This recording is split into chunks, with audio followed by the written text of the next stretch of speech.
Thank you. It's very nice to be here. I was just informed that I will be having this talk in English, so please excuse my English if it's not up to par. I'm going to speak about woke culture in academia, but also more broadly in society and in governmental agencies. So I recently wrote a book called The Gender Doctrine together with Anna-Karin Windham, and she was actually working at, in Swedish it's called Nationella sekretariatet för genusforskning, so it's basically an agency or an organization within the university which was given the mission to gender mainstream every university in Sweden, and they were the experts that were supposed to help every university to do this. And so gender mainstreaming is one of the things that's happening now at the universities, and it doesn't sound that bad perhaps because it's about equality between the sexes, and but basically what it comes down to is it's not about equality per se, but it's about furthering a pretty radical view of gender and social constructivism and basically woke culture. And the way they do it is that the government has given they have ordered all the universities and all the government agencies to gender mainstream. And so what they do is that you put the gender question into every decision, every budget, every part of the organization. So you have a way then to get the gender doctrine, as we call it, into basically every part of an organization. And this is one of the biggest threats to academic freedom, because what you get is that you have people that are being put into places of power. Government, this order from the government basically forces universities and government agencies to follow this gender mainstreaming, and they put in for example, at the KTH, Kungliga Tekniska Högskolan, one of the biggest universities in Sweden. They have every part of the organization has different departments that are only working with questions about gender mainstreaming. They're working with diversity and diversity training, and they are checking up on all the academics, and they have been granted power to basically control what is being said and what is being done, and force these issues into every other part of the organization. And also you have like one of the biggest universities in Sweden, Chalmers in Gothenburg, which is a engineering university. When the Me Too movement happened, they got very nervous.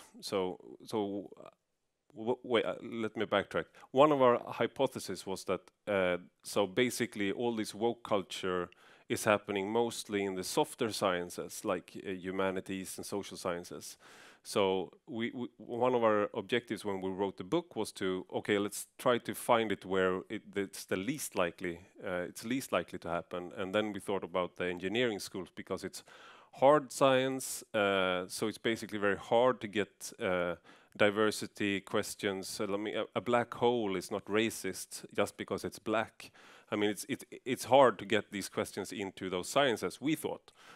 But it turned out to be almost the other way around, because these engineering universities and engineering subjects, they have such a bad self-esteem, because they're one of the few fields where there's actually more male students than female students. So that means that they are more oppressive and more unequal than every other subject because of that. So when the Me Too movement happened, Chalmers got really scared, and then they had I think it was 400 million crowns that they would put into specializing in 2 subjects, and then people could apply for projects. So it could be one of the projects that got half of the grant was artificial intelligence, and the other project, because of the Me Too movement, was a project called Genie, and it's an acronym. I don't remember what it stands for, but it's gender equality something. And the only reason that they were granted, I think it's 200 million crowns, so it's a lot of money. It was because of the Me Too, and they said that themselves. And what they are doing is the things that they are furthering are one of the things is that they're buying out mediocre men, for example. And the definition of mediocre man is very vague. It's a theory that because of you've had quotas for men, they say, then men that are mediocre has gotten positions, and so you have to buy out men to buy in women so that you get better numbers and better equality. So that's one of the things. And also when you hire, if you have a field within engineering where there's only male applicants, then you should not be in that field at all. That's one of the things that one of the people in charge said, because it's more important then that you have a more equal field where there are also female applicants than to research that. So basically, if you have a really hard question and it's really important, let's say it's about climate change, then, but if it's only a male field, then you should not research that. That's one of the things, and also that they are using a lot of money to headhunt women across the world because they want to have more women, so they get better numbers. Better statistics, better proportions between male and female. So that's the goal. It's not the goal to have the best science. The goal is to have more female professors, more female students. And this is also happening at Lund University, where you had, if one of the positions where they had a project, so where they were going to hire. I think it was assistant professor or professor, and if a male applicant won, then they did it over again. So they just pulled back the position, and then they tried again. So basically, you don't. In Sweden, it's against the law to have quotas for women or men. But if you just pull back the position and try all over again, then you can circumvent the law.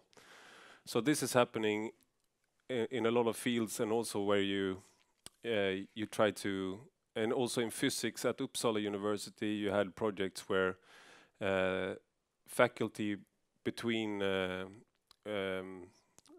skål och vägg.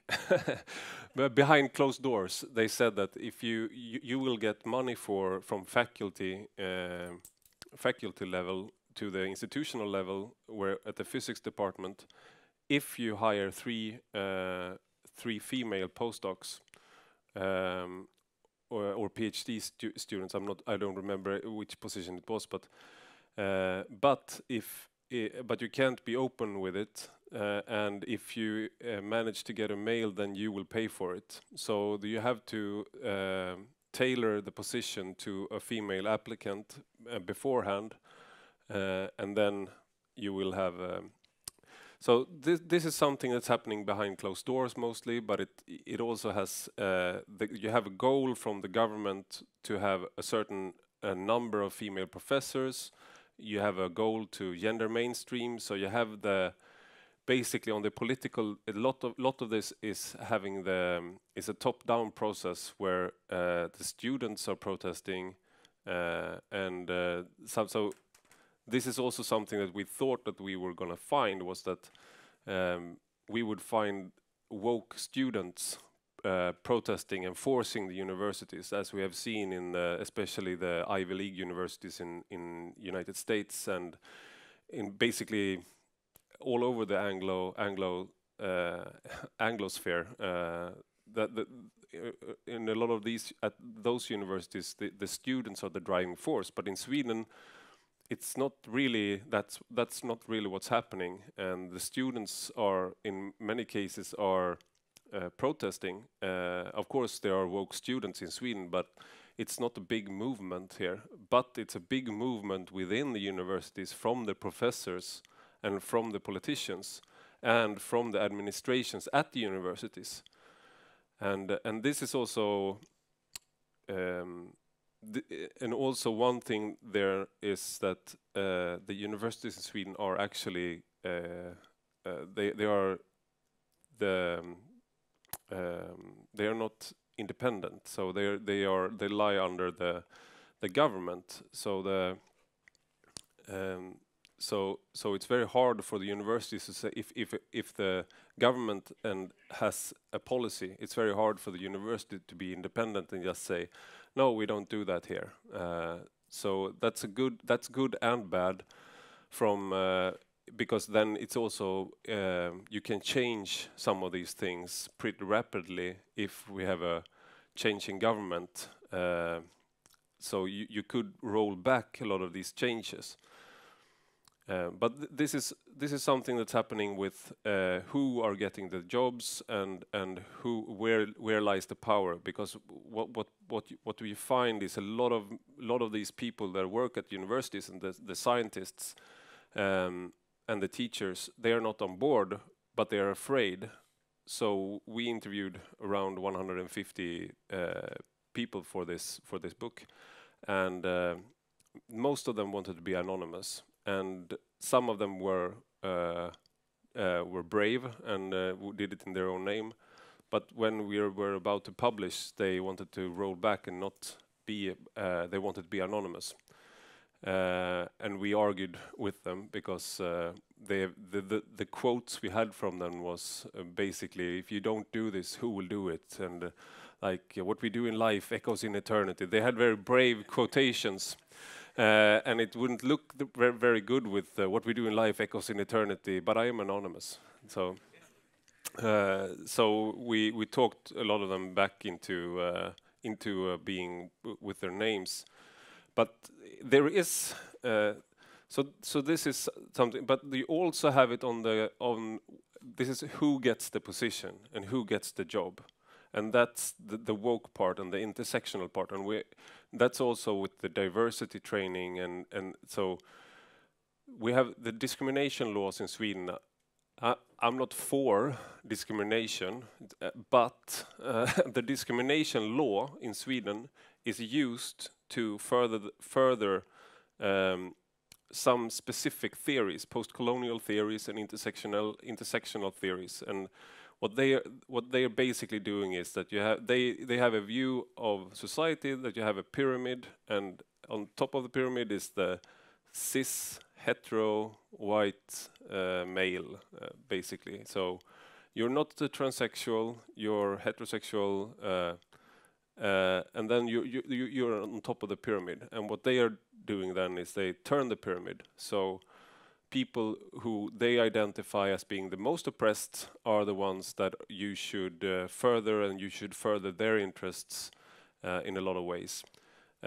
So that law is used to give positions of power to people who are not have they don't have the same view of justice as most people who are liberal. And I mean liberal in not in the American way, and not in the Swedish way either. So in what way?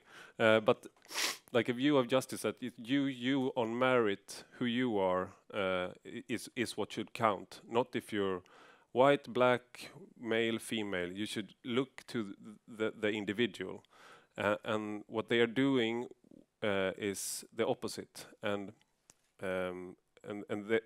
they are doing it with the basically the government. It was the Bengt Westerberg who was leader of the Folkpartiet, now liberal party in Sweden.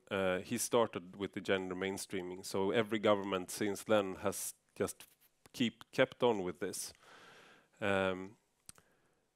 So this is one thing, but it's also what is allowed to do research about. That's also one of the big questions, because you force in Sweden, you have basically most research grants is channeled through state agencies and forskningsråd. I'm not sure about the English word, but so you have Vetenskapsrådet, Forte, Formas, and Vinnova. They are the big ones.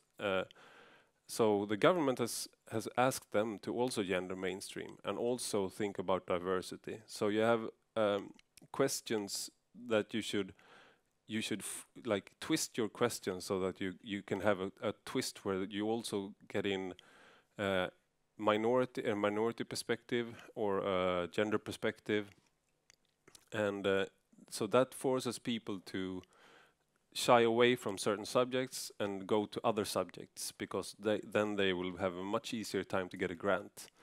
So, and there's a lot of cases where people are like discouraged from further research because it's very, very hard to get grants in certain parts. So it's who gets hired and what is researched, and also what is allowed to be said on campus. And you have one case was Inga-Lill Aronsson at Uppsala University. So she's a scientist in I think it's called library science. It sounds extremely boring. Sorry, Inga-Lill, but she's a nice person. So they had the students. There are actually people studying this. So they had students asking questions in the end of the semester. And one of the questions was about race. So she asked, "Well, how can we search for a race in older publications without being ourselves being part of some being racist or being complicit in that? And how do we do that?" And so she just answered the question and said, like, well, if it's about race, you have to use the older word. So if you're going to search for black people in Sweden, you're going to use the N-word. She said Negro, and you have to use that word because otherwise you won't find in the archives the material you're looking for. So if you're going to research racism in the 20s in Sweden, then that's the word you have to use, because if you use a newer word, that word didn't exist. So one of these, how do you say, one of these people who are in charge of diversity at Uppsala University was called in. No, it was a couple of students got offended, not because they were black themselves, but because they thought that there might be a black person who might be offended by this. So this fictitious black person they were really concerned about. So they complained, and she was called into the institution, and her boss and this guy who's in charge of diversity training, and he also has his own company, so he's really earning a lot of money as well, because he's training other companies as well in diversity training. Because it's so if any of you want to change career in Sweden, it's a very lucrative business to hand out certificates. And they were sitting in a room, and her union representative was quiet, and then like this guy from diversity training, he said, like, "Do you promise to never ever use that word again?" and it was all quiet. And in the end, she just said yes, just to get out of the situation. So that's one of the things that's happening and also a case in Lund, at Lund University, where you had a scientist who's had a lecture about heritability and gender at the education for doctors at medicine, and he's had it for 30 years. His name is German Heslov, and but this time, like this was 2 years ago now, but this time a student had heard about the lecture, so she complained that this dinosaur, who were not a gender scientist at all, he were going to have a lecture about this, about heritability and gender and sex. So the representative from the faculty or the institution said that, but could you just come to the lecture before you complain? And she did actually, and but lo and behold, she did not change her mind.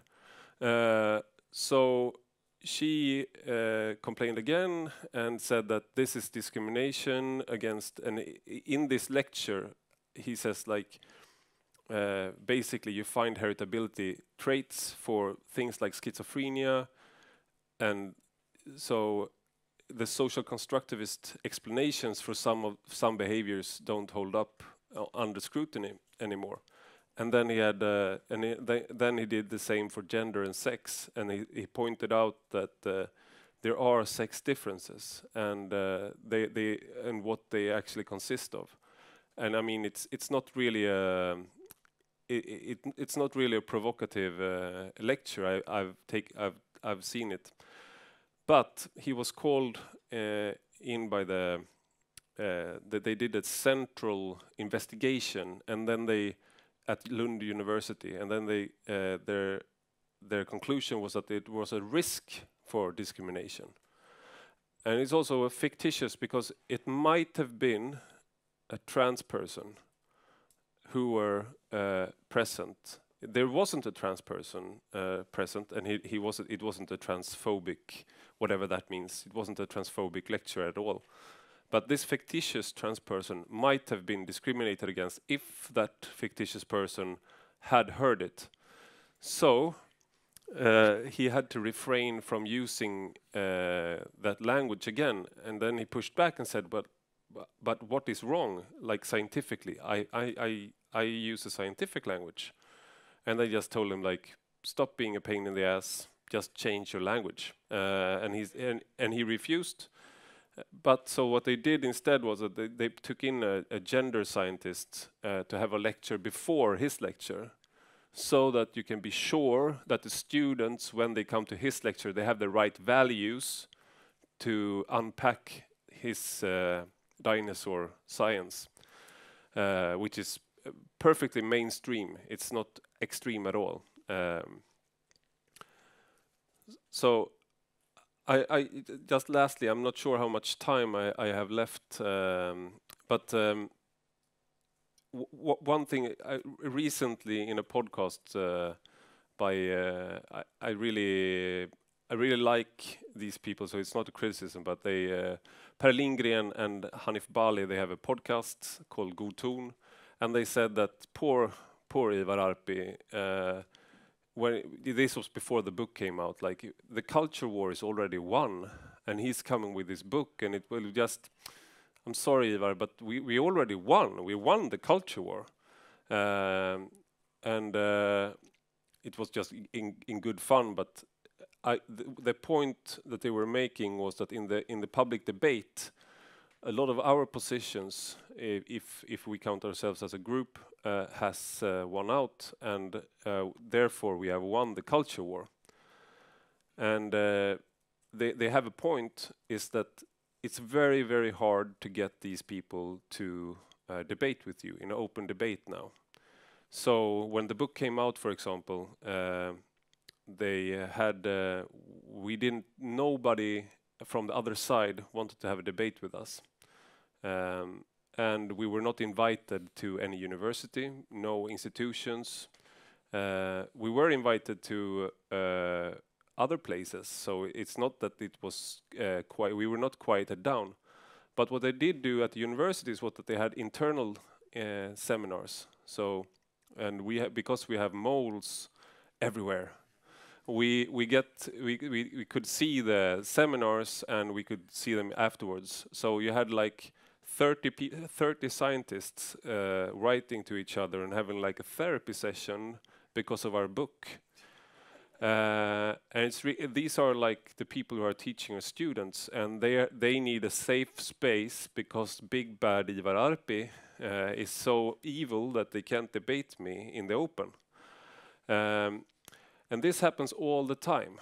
So yesterday I spoke to one of the cultural left-wing people that I actually like, and who likes me.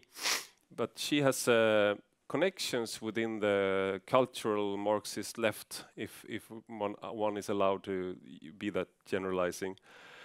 And then I found out that people who had wanted to invite us to libraries, to theaters, they had been discouraged and by their peers, and also that our publisher had received, they were persona non grata at different theaters in Stockholm because they had published a book.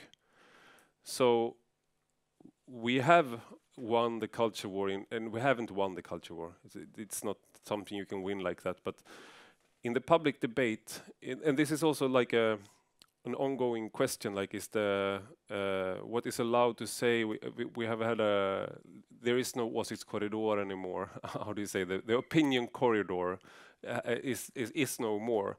And to a degree it's true, but the debate is the people who are in charge of these issues at inside government, inside different governmental agencies, universities, schools. They are very much in power, and the only thing that's changed is that they don't debate in the public anymore. So what needs to be done is to challenge them at every level, and you need to do a lot more, and not be satisfied with like winning the argument in public, because it will not suffice, because these people are still educating your children, and they're still educating the students, and they're still hiring, in charge of who's hired and under what criteria. So the debate has moved. I'm not sure where the quote is from, but the greatest trick the devil ever played was convincing people that it didn't exist. So that's basically what's all the debate about the opinion corridor being widened, and like it's just convincing people to lay down their arms. But you need to take the fight much deeper. You need to take the fight in your company, at the board meeting, in your school meeting, at university, at the student union. The fight needs to be taken where it's happening. So these people will not take a fair fight because they know as soon as people hear how they actually argue, people will not agree with them. But they still wield a lot of power. And on that happy note, I think I'm done. And